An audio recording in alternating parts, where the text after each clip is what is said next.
దీనికి వాదాలు, తర్కాలు, సూత్రాలు, మార్గాలు, పద్ధతులు, భాష, అక్షరాలు వాటితో వర్ణించడానికి వీలు పడదు, గమనించడానికి వీలు పడదు. కానీ ఏంటి, ఆ గమనించేవాడే అక్షర రూపంగా ఉన్నాడు, గమనించేవాడే పద రూపంగా ఉన్నాడు, ఆ గమనించేవాడే అగంట అణువుతో కూడి అవకాశ సహితంగా దేహాకారంగా దేవుడు లోపల పెట్టి అన్ని అవయవ రూపంగా తను తానే నిరంతరం ఉన్నాడనే అవగాహన సంపూర్ణంగా ప్రతివాడికి ఉన్నది. కానీ ఆ దృష్టితో అవగాహన ఉన్నప్పటికీ దేవదృష్టి ప్రాధాన్యత ఇవ్వటం జరుగుతుంది. దేవదృష్టి ప్రాధాన్యత ఇచ్చే వాళ్ళు ఎక్కువ ఉన్నారు.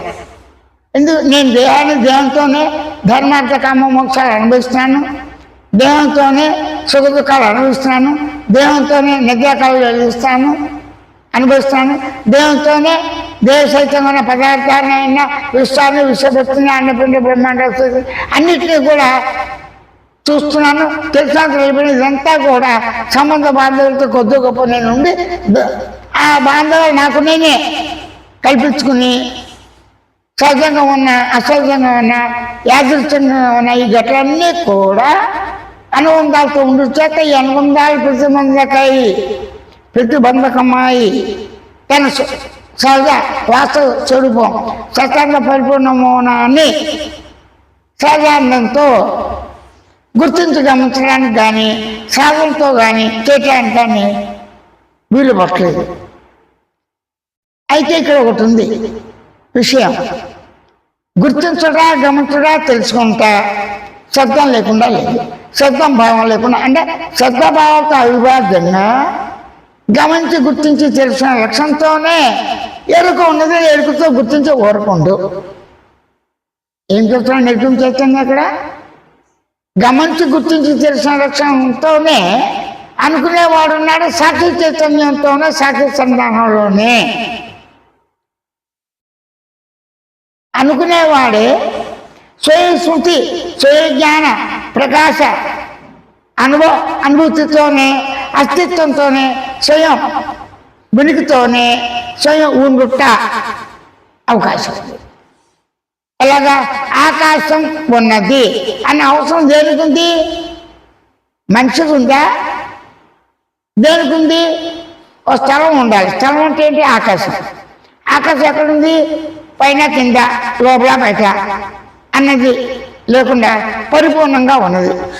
అలా పరిపూర్ణంగా లేకపోతే ఆది తుది మధ్య భాగాలు వెడగొట్టుకో, మధ్య భాగాలను గుర్తించగలవా? ఆకాశాన్ని లేదు. భూమి మీద ఉండి ఎక్కడున్నారంటే మా ఇంట్లో ఉన్నాను, ఈ సెంటర్లో ఉన్నాను, అక్కడ ఉన్నాను, ఈ మూలలో ఉన్నాను చెప్తాను. పదార్థం వస్తువు అయినా అదే వస్తు రూపంగా ఉన్న ద్రవ్యరాశి రూపంగా ఉన్న అనంతమైన అణువుల్లో ఏ అణువులైనా భూమి ఆకారాన్ని గుర్తించగలవా? ఏ అణువులైన శరీరాకారాన్ని గుర్తించగలవా? ఫోటో తీయగలవా? గమనించగలవా? వీలు పడుతుంది. కానీ ప్రతి అణువులో కూడా అణువులోంచి గుర్తించి గమనించి తెలిసిన అణువులోంచే ఈ దేహంతో సంపూర్ణంగా అవయవాలతో బాహ్యంలో అంటే భయంకరంగా ఉన్నటువంటి తల ముందు కాలు చేస్తూ జ్ఞానకరమైన ప్రాణాలు అంతర్గతంగా ఉన్న అవయవాలు ఏంటి? ఊపిరితిత్తులు, వెన్నెముక, కిడ్నీసు, పెద్దమందుడు, చిన్న మేగుడు, ఇవన్నీ నరాలు, కండరాలు, ఎముకలు, రక్తం, మాంసం, ఇవన్నీ కూడా అవగాహన ఉంది.